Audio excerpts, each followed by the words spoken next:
bunch of these sites. Here's another one, Multifamily STL, St. Louis. This guy, his name is Ted. Ted's Great Adventure. Ted's Multifamily. He owns this website. This is a guy who probably worked for Marcus and Millichap and just got sick of splitting his commissions and went out on his own. And he's got his own website. He's got a lot of little deals. If you're doing multifamily deals in a particular marketplace, you're going to find your Ted, because everyone has one. Here's another one. This guy walked up to me at the Boston REIA, and he says to me, "Hi, how you doing? I own apartmentbuildings.com." What? Yeah, I own apartmentbuildings.com. How'd you get that name? I mean, it was available, so I bought it. Couldn't believe it. This guy's making a killing on the advertising. And he is. And these properties that he puts up there, I don't know where he gets them, but they're not on LoopNet. You've got to find other sources where no one else is looking. That's the key. The most powerful tool for finding your first multifamily deal, folks, direct mail. I'm not kidding you. You would not believe. Once I started teaching my students this and setting up systems for getting it, they are inundated with more leads than they had before. It's unbelievable. Direct mail has worked every time it's been tried, and here's why. Look at this. Let me just show you this. This is a LoopNet picture of Fayetteville, North Carolina. There are 1, 2, 3, 4, 5, 6, 7, 8, 9 properties listed on LoopNet.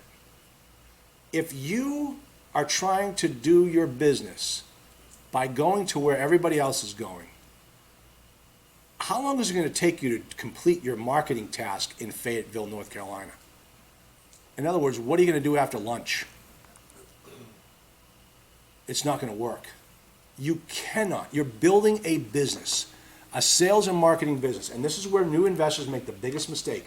They outsource the most important aspect of their new business to a third party who they don't pay, who works on commission, who's lazy, who has no fiduciary responsibility back to you, and who's got another 100 other people asking them for the same information. That's a broker. And you're asking this broker to go out there and build your business with the most important task available. You will fail most of the time. You can't do this. You must take it on yourself. And here's how. Here's why. Watch this. I'm going to overlay for you the map of Fayetteville, North Carolina from Enodo. There's your opportunity. You've got to go direct to the owners. Every one of these gray dots represents a multifamily property in Fayetteville. That could be your world, or that could be your world. That's direct mail. Where do you get the information? The Assessor's Office. This is one of my students got this. These are property management companies. You can grab this information, but you can go to every assessor's office. Once you find out what market you want to work in, go to the assessor's office and find out, how do I get a list of all the multifamily owners? Every assessor's office is different. But I haven't had anybody come back and tell me they haven't been able to get the information. This is Broward County. Okay? Check this out. Tax rolls. Check the box. Put in your credit card. They send it to you. They built a shopping cart for you. Every assessor's office is different. When you get that list, that is your future. There is someone on that list who will sell you their property in the next 12 months. You just have to ask them. This is sales and marketing business, guys. This is how you do it. All right? Now what I do is look at the hair on that guy, huh? Boy, did he need a haircut, huh? You can tell it's the summer. That was my old office. All right. This is lesson 1. So I have an online program. It's called the Ona Forum. Wait until you see what this program does. This is the training component. All of my lessons. This is lesson 1. The first thing you need to do is find the deals. So I have the first lesson, how to find deals on the internet where no one else is looking. I keep adding to it. And so it's about an hour and the first video is an hour and 45 minutes long. I'm constantly updating it because some of those websites come, some of those websites go. So this is the first thing you do when you sign up for my program is you're going to get on and find the deal. So what's the next thing that happens in this business when you start looking for deals? You got to pick up the phone and call the broker. Now, unbelievably, I didn't realize that I had to create this lesson 2. But so many of my students are saying, I can't call the broker. Why can't you call a broker? I don't know what to say. I'm afraid to talk. It just blew me away. I'm like, so let me see if I get this straight. You're going to be that guy at age 65 waiting for that Social Security check to come in because you were too afraid to call a broker. Seriously? You know why they call them brokers, don't you? Because they're broker than you and me. Why you call them? Don't let this guy get in your way. Don't let this guy stand in your way. So I went out and I told you I taught you how to talk to brokers, what to say, what not to say. What do you think one of the first things you are not supposed to say to a broker? What? No, yeah, that's true. That's true. That is very good, Allie. That's very good. Okay, I got that one thrown right back in my face. First one is don't tell them you don't have any money, and don't tell them you've never done this before. Okay? You'd be surprised. I had one student that said, John, I'm not having any luck. Well, what are you saying? And they told me what they were saying. I'm like, no wonder you're not having any luck. Don't say that. It was calling up property management companies to find out, if they had any owners who were looking to sell. And he was introducing himself as an owner-operator. Well, he thought he sounded good. I said, no. What do you think they are? They're operators. They sell you, they tell you about the seller, they lose that property. They're not going to do business with you. And he just didn't understand the subtleties. So I teach you, the lesson 2 is how to talk to a broker. Because you're going to have to pick up the phone and talk to other people about multifamily. And I can tell you right now, the first 5 phone calls you make, you're going to be tripping over your tongue. By the 6th phone call, you're going to be a silver-tongued fox. Yes, you will. Now, what happens then, the anatomy of a multifamily deal. You find that, go on the internet, you start telling people in the world that you're actually in this business. Then you have to start talking to people. Then they send you property packages. Okay? Now, property packages are there. It's like, that old Will Rogers saying, you don't get a second chance to make a first impression. I don't believe in that. My statement is, I like people to tell me that I clean up nicely. See? Because you don't get that one? Come on, that's good. That's intellectual humor. Not really. All right. So they sent me this property package, Bent Creek. What do I do with it? What do I do with it? Well, we got to analyze it. We got to go into it and figure out what it says and what they're offering us, and how they're trying to bamboozle us. How Daddy Warbucks is trying to make his property look better than it is. So look at lesson 3. I show you how to work with a property package, how to go and read them, what to look for, what not to look for, how they try to trick you into making their babies look best. All right? Now, inside that property package will be financial information. Either we get it in that property package, or they send it as a supplement in the form of what we call a trailing 12 financial statement. We always want to see the trailing 12. T12. It's a look back from the most previous 12-month window of all the income and the expenses on that property. All right? Most important element is the time. We want to see 12 months because, as my mother always said, you have to see the woman in all 12 months before you marry her. All right, it took me 48 months with my wife. I was a little slow learner. But you've got to see all 12 months of the property because, remember, a property is a living, breathing, dynamic being. Some months the utilities will be higher, some months the water will be lower, some months the vacancy will be higher, and you want to see how that property behaves in all 12 months. Do you know what brokers do?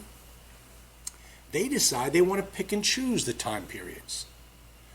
They say, oh, look at these last 3 months. Our income was high because we rented to all the sex offenders. So we're going to take those last 3 months, T3, and we're going to use the last 12 months of expenses. So we will annualize the income for that high period, and we'll use all of these expenses. Good idea, right? I thought it was brilliant. So what I did is 2010, the market crashed and my real estate was off and my income was very low in 2010. Well, this past year it was unbelievable. I had a phenomenal year this past year. And I had a big tax problem, but I solved it very easily. What I did is I took the income that I made in 2010 against the expenses that I had last year, and I sent that to the IRS. No taxes.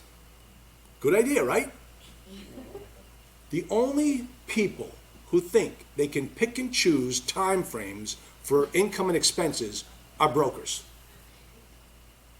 So you have to understand the time element involved with the financial information. It's most important, all right? These are just some of the things that I teach you to look for in these property packages.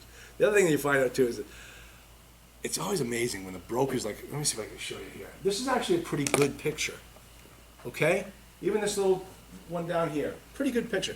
You would not believe some of the pictures that brokers put in there as their first impression for the properties. They're such guys. You know what I mean? They just don't even think. It's like, make it look good. And they put out these ugly, ugly pictures. So anyway, so we work at lesson 3, working with the property packages. Now we have to analyze the deal. Now this is where people kind of get lost and they think, oh my gosh, how am I going to be able to figure out how to come up with a number to value this property without getting tricked? So remember that this business is strictly a numbers business. That's it. There is no emotion involved. If the numbers work, you buy it. If the numbers don't work, you fix it, and I don't mean you jerry-rig the numbers to make them work. You figure out what's wrong with the numbers, and you fix it if you have to, and if you can't fix it, you just move on. You're not going to live there. This isn't your home where you're going to raise your kids. We're buying cash flow. That's it. All we're trying to do is buy cash flow at the best possible price. So we don't care about the property. The property is just a factory for creating a product. So we are just trying to understand the numbers, so we're buying the cash flow at the right price. That is it. All right. And the other thing we say is that if you can't hang your head in shame after making an offer, what? It's too high? Yep. You've offered too much. All right? So just remember that. Listen, well, if I make this offer, the broker's going to be mad at me. Are you kidding me? You care what the broker thinks about you? Make the offer. Remember, here's what happens when you make offers. You move up the food chain. If you're making offers, you are somebody that is a real player. Think about all the people those 1,700 people that downloaded more information, 20 of them made an offer. Those guys are the people in the business. Not only 5 of them made the offer. If you make offers in this business, you move up the food chain. You build a rapport with that broker so that next time a deal comes in, he thinks of you. Otherwise, this is nothing more than a very expensive hobby. Lori's staring at me like I'll get it for you. You'll get it. All right. My objective is for you to understand the numbers better than your accountant. All right? It's not about the numbers. It's about the category. It's about the categories that the numbers go in. I got to fix that. Here's what I mean. Let me see if the next slide talks about it. Yeah. Okay. So here's the thing. When you look at a trailing 12 financial statement, it's it could be on one of those 11-inch long pieces of paper, or 14-inch piece of paper. It's a big sheet of numbers. Months are all up at the top. Categories on the left-hand column, numbers. Now, some of you don't balance your checkbook. Some of you, the numbers, it just scares the daylights out of you. Folks, don't look at the numbers. You look at the categories that the numbers go in. That is how you understand a financial statement. You see, what is it that an accountant can do that you can't do? Addition? Eric, why are you shaking your head yes? I was going to say, you're a smart guy. I remember that. You know addition, subtraction, multiplication, division. I nailed that all in 13th grade. I had it down pat, okay? What is it that the accountants can do that we don't have that training for? This is going to sound silly, but just follow me on this one. They can account for the money better than we can. In other words, they can put those numbers in categories that tell a story.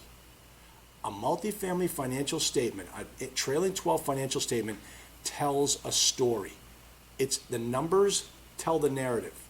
And if you understand the categories that those numbers go in, you'll understand what a day in the life of that little old lady who's been running that property for the last 20 years is like. You can tell just by looking at the financial statement whether she's going to have a job the day you take over that property or whether she's gone.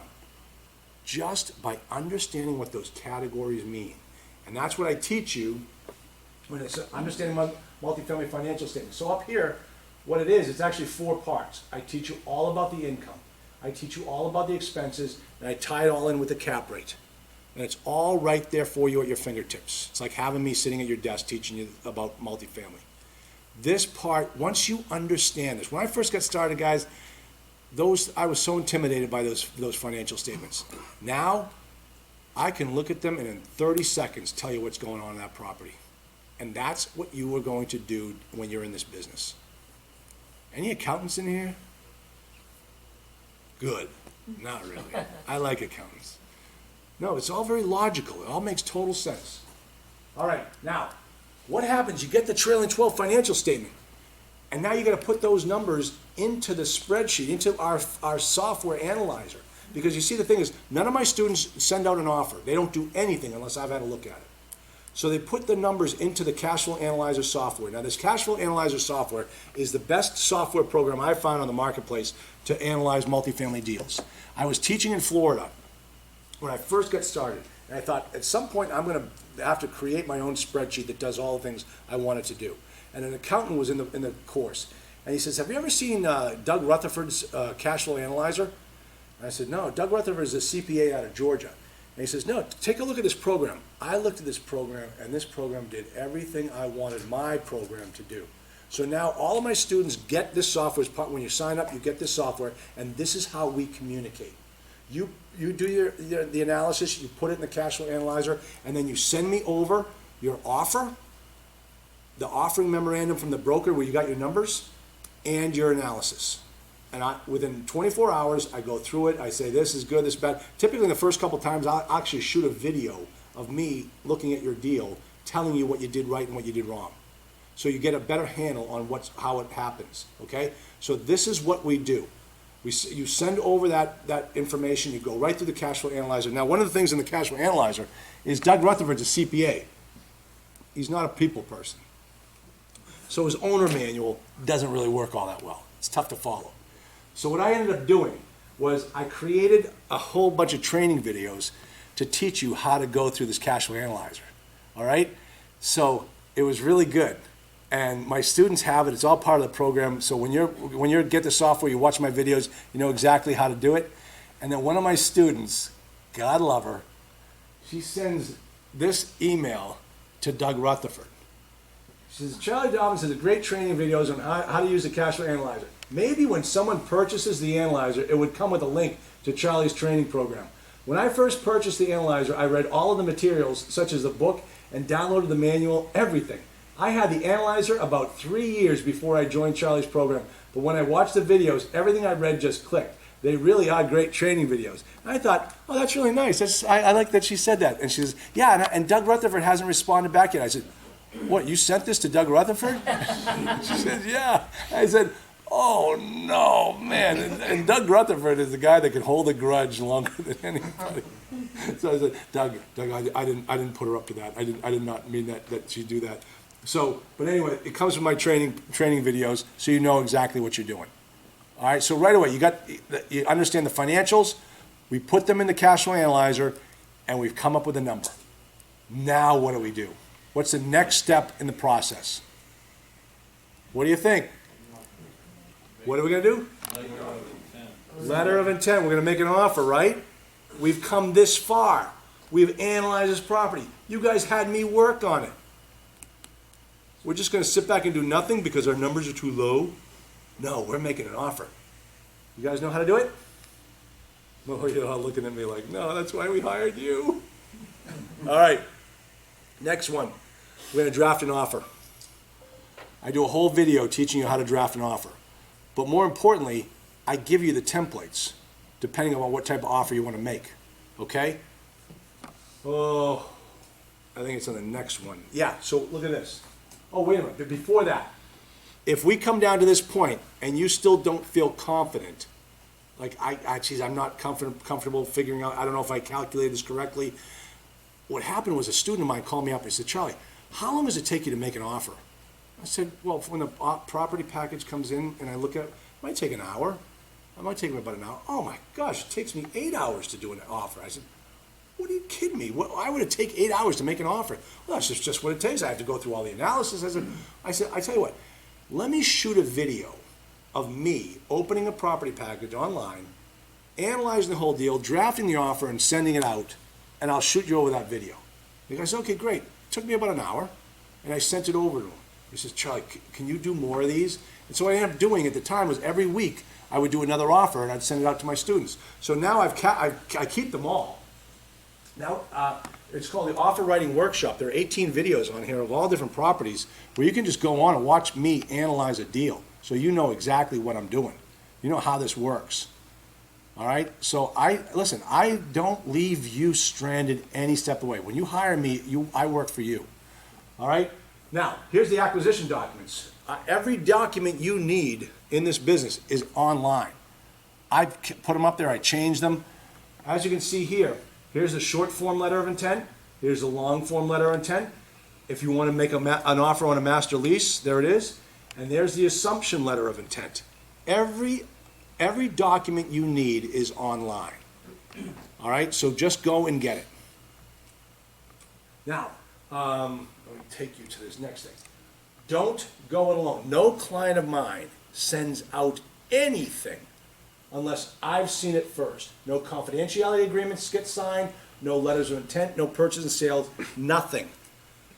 Don't be that student who says to me, I didn't want to bother you. Like, this is what I do for a living. Don't send something out if I haven't seen it. Because the last thing I want to do is you guys send out, because the times that it gets screwed up is when you sent out the offer wrong the first time. You've got to send it out right the first time, and then the whole entire acquisition process is going to flow very, very nicely. Very nicely. So don't do it. I've done this a million times. And of course, that's a little hyperbole, but it feels like it's a million times, all right? So I can look at these offers, I can look at what you've done and tell you exactly what's going to happen. If you don't know, how do I word a seller financing option? Don't worry, just tell me what you want to do. I'll write it for you and send it on out. All right? So that your lawyer can look at it. Okay? Yeah. All right. Then what happens after we send out the offer and the negotiations go back and forth and they say, yes, Charlie, they accepted my offer. Great. Not great. Now what do I do? We're going to go to contract. And I'm going to help you draft the purchase and sale contract. And we draft the purchase and sale contract. Where am I, student? What's my number one rule? Eric, what's my number one rule? Have to send it to you first. Well, always remain in control of the deal. Always remain in control of the deal. You never lose control of the deal. You lose control of the deal, you will have trouble sleeping at night. So we never lose control of the deal.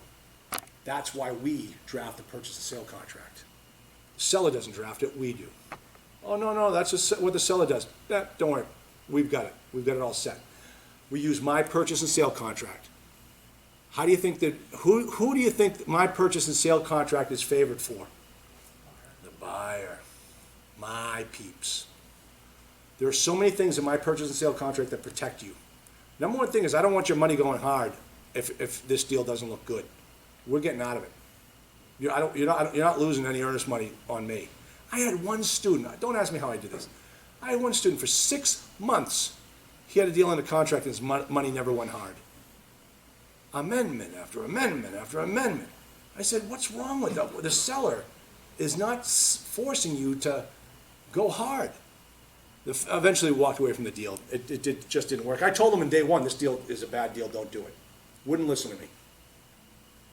Oh, I hate that. Because I'm always right. Right? You know, I always am. I've seen it all. And that's not because I'm a guy. Come on. I know the women in the room are like, oh yeah, here he goes the guy. No, that's not right. I'm just know what I'm doing.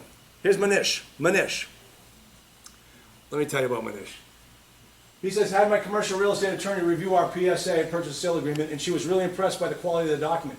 But goes to show the impression Charlie makes for us when presenting contracts. Thanks, Charlie. Guys, you're in a business. You've got to look like you're a good business person, like you're running the show, like you're in charge. All right? Don't look Mickey Mouse. I don't let you look Mickey Mouse. We clean up your letters of intent so that you put your best foot forward. Because remember, that's the first sale you make, is having the seller accept your offer. That's the first sale. Nothing happens until that seller buys your offer. And you can't do it when you go out looking like you'd put it on crayon. All right? So Manish Gupta, love this guy. You're going to see a picture of him in a minute. Oh, I got 2 minutes left. I need more than 2 minutes. How am I doing? Doing fine. If everybody wants to stay later, that's okay too. All right. Thanks. Okay. So Manish Gupta, he's a CPA out of Baltimore, and he was working with me for a year or so, making offers, not getting accepted, and about $1 to $5 million deals. And he comes to me and goes, Charlie, I'm going to put in this offer on this portfolio of student properties down in Clemson. I said, okay, all right, sure. What's the price? It was $27 million. I was like, Manish, really? He goes, well, Charlie, I think it's easier to raise money for the bigger deals than it is for the smaller deals. And I said, well, that can be true. Yeah, you're right. He goes, yeah, so I'm going to go for it. And he's a CPA, so he's a smart guy.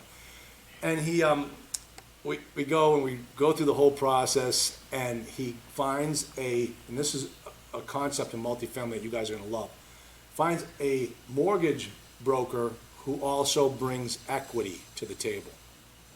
So this mortgage broker gets him 65% loan to value on the $27 million deal, then brings another 30% equity to the deal from his investors. So Manish now has 95% of the deal solved. He only has to bring 5% to the table to get it done. Oh. So he brings 5%. He goes scrambling as best he can. He says, Charlie, I'm coming up just short. What can you do for me? And originally back then I said, listen, I tell all my students, my job is not to find you money. But Manish, I'm going to do everything I possibly can. I sent out a blast email to my 10,000 person list saying, hey, here's one of my students. He's got a great deal. If anyone wants to put some money into the deal, go right ahead. Boom. He got the deal funded, 100%. Manish now owns $27 million student portfolio down in Clemson, South Carolina, on his first deal. All right? Great guy. All right. First roadblock, though, now that you've made the offer gets accepted, we're going to contract. Now you need earnest money. Oh, wait a minute, nobody ever told me about this. They only told me to go big or go home, right? So that's why I made an offer on a $5 million property. Well, 1% interest, 1% earnest money deposit. How much you got to write a check for? $50,000. You guys ready? Okay. I started this Ona Forum program because I understood the roadblocks that new investors have. And I went through the same stuff. And I knew early on that these roadblocks were the same for me every single time, and they were the same for everybody else. And the first one is having earnest money ready to go when you need it. And what was happening is I was making offers on so many properties that I was running out of cash. So I needed a source. So I found a buddy of mine who had $1 million of cash, liquid. I thought this guy was gonna be investing in my deals. But he says, no, I wanna stay liquid and I wanna do short-term investments. So I came up with the earnest money deposit program, where he would lend me the money for the earnest money, and we would do, and it was all done by contracts. It's almost like a hard money loan, but remember, I don't own anything.